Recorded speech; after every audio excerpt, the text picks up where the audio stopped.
দান করতে হবে শুধুমাত্র আল্লাহ তাআলার সন্তুষ্টির জন্য, এটা লোক দেখানো কোনো কারণে যেন দান না হয়ে যায়। যদি আমরা লোক দেখানো কোনো কারণে দান করি তাহলে কিন্তু সেই দানটা আল্লাহ তাআলার দরবারে কবুল হবে না, যেটাকে আমরা শো অফ বলি, মানুষকে দেখানোর জন্য, বাহাবা পাওয়ার জন্য। তাহলে এটা হয়ে যাবে কাল্লাযী ইউনফিকু মালাহু রিআ আন-নাস, মানুষকে দেখাবার জন্য তারা এই দানটা করলো। এই দান কিন্তু আল্লাহ তাআলা কবুল করবে না।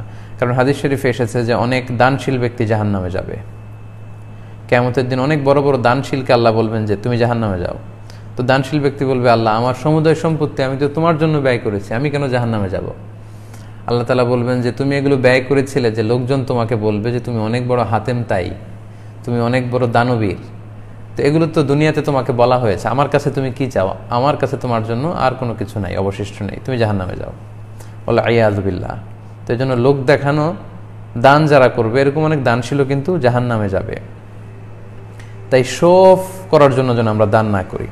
আল্লাহর হাবিব সাল্লাল্লাহু আলাইহি ওয়াসাল্লাম মুসনাদ আহমদের বর্ণনায় বলেছেন যে ইন্না আখওয়াফা মা আখাফু আলাইকুম আশ-শিরকুল আসগর। আমি তোমাদের ব্যাপারে, আল্লাহর হাবিব সাল্লাল্লাহু আলাইহি ওয়াসাল্লাম বলেন, আমি তোমাদের ব্যাপারে সবচাইতে বেশি যেটার ভয় পাই সেটা হচ্ছে শিরকে আসগার। সাহাবীরা বললেন, ওমা শিরকুল আসগার ইয়া রাসূলুল্লাহ, হে আল্লাহর রাসূল শিরকে আসগারটা কি? আল্লাহ রাসূল সাল্লাল্লাহু আলাইহি ওয়াসাল্লাম বললেন, আর রিয়া, লোক দেখানো মানসিকতা। আমরা যা করব এটা শুধুমাত্র কেবলমাত্র একমাত্র আল্লাহ তাআলাকে দেখানোর জন্য করব। কিন্তু সেই জায়গাটা যদি আমরা মানুষকে বসিয়ে দেই, অর্থাৎ মানুষকে দেখাবার জন্য যদি আমরা সাদাকা করি, দান করি, তাহলে ওই দান কিন্তু আল্লাহ তাআলা কবুল করবে না। গোপনে দান করার চেষ্টা করা, এটা সবচাইতে উত্তম। দান দুভাবে করা যায়। কোরআনে দুটোর কথাই বলা হয়েছে, সিররান ওয়া আলানিয়া, প্রকাশ্যে এবং গোপনে। আল্লাহ তাআলা কালামুল্লাহ মাজিদের সূরাতুল বাকারার 271 নম্বর আয়াতে বলছেন, ইন তুবতু সাদাকাতি ফানি'ম্মা হিয়া ওয়া ইন তুখফুহা ওয়া তু'তুহাল ফুকারা ফাহুয়া খায়রুল লাকুম। তোমরা যদি প্রকাশ্যে দান করো, ইন পাবলিক, যদি তোমরা চ্যারিটি করো বা ডোনেশন করো, এটা ভালো। কিন্তু তোমরা যদি গোপনে করো, সিক্রেটলি যদি দান করো, এটা সবচাইতে ভালো, এটা সর্বোত্তম দানের পন্থা। এই দানের মধ্যে কোনো ভেজাল নেই, এটা নির্ভেজাল দান।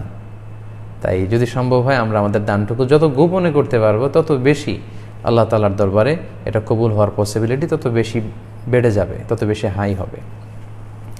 পাশাপাশি এই হাদিসটি তো আমরা অনেকেই জানি যে আল্লাহ তাআলা কিয়ামতের কঠিন ময়দানে 7 শ্রেণীর ব্যক্তিকে তার আরশের নিচে ছায়া দিবেন, যেদিন আল্লাহ তাআলার আরশের ছায়া ছাড়া আর কোনো ছায়া থাকবে না, আর কোনো ছায়া থাকবে না। তোর মধ্যে এক শ্রেণীর ব্যক্তি হচ্ছে রজুলুন তাসাদ্দাকা বিসাদাকা ফাআখফাহা, যে ব্যক্তি গোপনে দান করে। 7 শ্রেণীর মধ্যে এক শ্রেণীর হচ্ছে ওই ব্যক্তি যে গোপনে আল্লাহর রাস্তায় দান করে। এত গোপনে দান করে যে হাত্তা লা তা'লামা শিমালুহু মা ইউনফিকু ইয়ামিনু, তার ডান হাত কি দান করেছে বাঁ হাত সেটা টের পায়নি।